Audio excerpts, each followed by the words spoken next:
আসসালামু আলাইকুম। আমি হলাম প্লাজমা প্যারামেডিক্যাল ইনস্টিটিউটের একজন নিয়মিত ছাত্রী। আমার নাম মেহেরুন নাহার মুন্নি। আমার রোল হলো 1588। আমার রেজিস্ট্রেশন নাম্বার 1388। আমি হলাম জি প্লাজমা ব্যাচের 321 নং ব্যাচের ছাত্রী। আমার সাবজেক্টের নাম হলো বেসিক অ্যানাটমি অ্যান্ড ফিজিওলজি। প্রথমে আমি আমাদের শ্রদ্ধেয় স্যার এস অরুণ গোজল স্যারকে আন্তরিকভাবে শুভেচ্ছা জানাই, কারণ স্যার আমাদেরকে প্রথম সেমিস্টারের পড়াগুলো খুব সুন্দরভাবে বুঝিয়েছেন। ধন্যবাদ স্যার। এখন আমি যে টপিক নিয়ে আলোচনা করব সেটি হলো ভিটামিনস। ভিটামিন কি? ভিটামিন হলো একটি তরল জৈব পদার্থ যা আমাদের শরীরে বায়োকেমিক্যাল ফাংশন সচল রাখার জন্য খুব সামান্য পরিমাণ দরকার পড়ে এবং দেহে তৈরি না হওয়া খাদ্যের যোগান দেয়, তাকে ভিটামিনস বলে। ভিটামিনকে প্রধানত আমরা দুই ভাগে ভাগ করে থাকি, একটি হলো ওয়াটার সলিবল, একটি হলো ফ্যাট সলিবল। ফ্যাট সলিবল ভিটামিনগুলো কি কি? ফ্যাট সলিবল ভিটামিনগুলো হলো vitamin A, vitamin D, vitamin K ও ভিটামিন ই। এবং ওয়াটার সলিবল ভিটামিনগুলো হলো ভিটামিন সি ও বি কমপ্লেক্স। এখন আমি আপনাদের সাথে আলোচনা করব ভিটামিনের উৎস ও অভাবজনিত রোগসমূহ, যেটাকে বলা হয় ভিটামিন ডিফিসিয়েন্সি অ্যান্ড ডিসঅর্ডার। প্রথমে ভিটামিন এ, এটা বিটা ক্যারোটিন এর অভাবে রাতকানা রোগটি হয়, এটাকে নাইট ব্লাইন্ডনেস বলা হয়। ভিটামিন ডি ক্যালসিফেরল, এর কারণে চাইল্ড মানে বাচ্চাদের রিকেটস এবং অ্যাডাল্ট মানে বড়দের অস্টিওম্যালাসিয়া রোগটি হয়ে থাকে।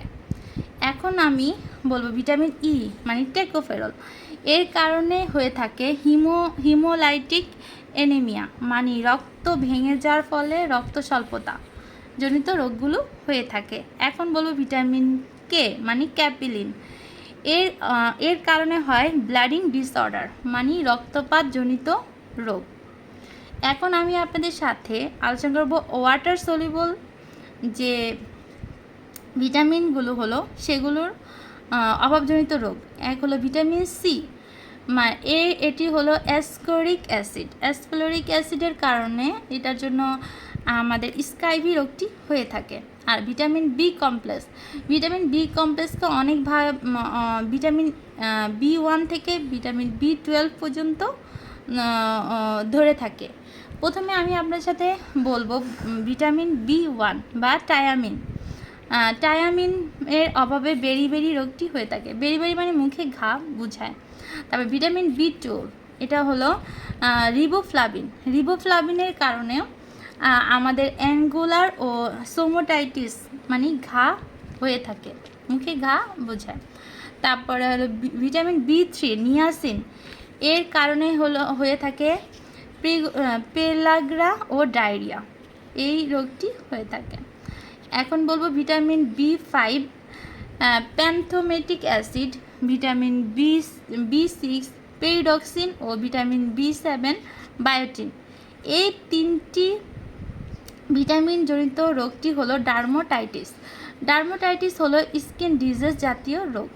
এই তিনটি ভিটামিনের কারণেই অভাবেই স্কিন ডিজিজের রোগটি হয়ে থাকে।